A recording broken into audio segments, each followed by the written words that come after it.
Salam sejahtera dalam kasih Tuhan Yesus Kristus. Kesempatan ini saya ingin menyampaikan pesan kebenaran firman Tuhan di dalam kitab Daniel pasal yang ke-12 ayat yang kedua. Demikian firman Tuhan. Dan banyak dari antara orang-orang yang telah tidur di dalam debu tanah akan bangun, sebagian untuk mendapat hidup yang kekal, sebagian untuk mengalami kehinaan dan kengerian yang kekal.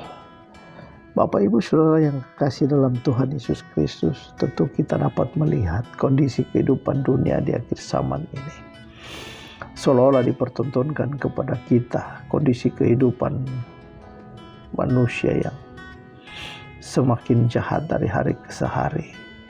Mereka sementara mempertontonkan sebuah kondisi yang kritis akan iman mereka.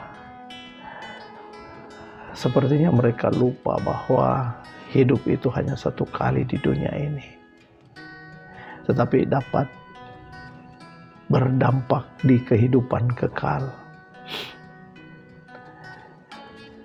Karena tidak ada perjalanan hidup manusia yang berhenti hanya di dunia ini saja, saudaraku.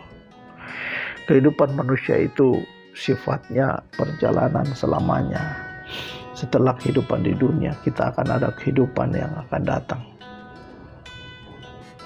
Penentuan kehidupan yang akan datang itu tergantung kehidupan kita selama di dunia ini. Jika kehidupan kita ini hidup yang tidak dalam pertobatan, hidup tidak sesuai dengan kehendak Tuhan, kecenderungan menyakiti hati Tuhan, mendukakan hati Tuhan, maka perjalanan ke neraka kita sudah kita sementara mulai di dunia ini. Tapi demikian sebaliknya, jika kita hidup dalam pertobatan, kita mulai hidup takut akan Tuhan, hidup dalam kesetiaan, hidup dalam kebenaran, maka kehidupan kekal ke surga kita mulaikan juga sedang kita mulaikan sementara kita ada di dunia ini. Sehingga Bapak Ibu sekalian, pilihan ada pada kita, dan kita juga pun mengetahui persis posisi perjalanan kita. Perjalanan ke mana kita sementara melangkah hari-hari ini.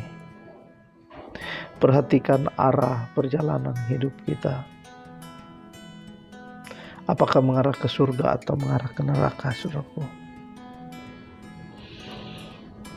Jangan sampai kita ada sama seperti kelompok yang kedua yang sampaikan kitab Daniel. Ada yang kelompok yang akan mengalami kehinaan dan kengerian yang kekal. Sebab itu, mari kita pergunakan waktu yang ada. Pergunakan waktu yang singkat ini. Tentukan arah hidup kita. Selagi kita masih ada kesempatan, selagi Tuhan masih beri waktu buat kita. Kehidupan kita di dunia ini hanya sementara.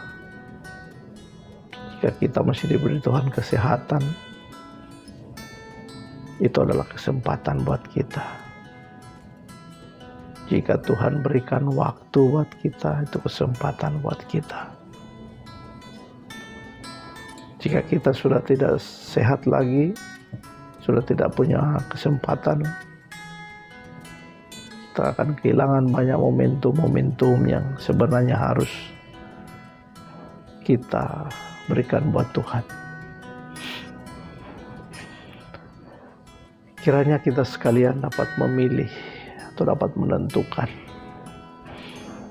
atau dapat mengarahkan pilihan kita sesuai dengan kehendak Tuhan.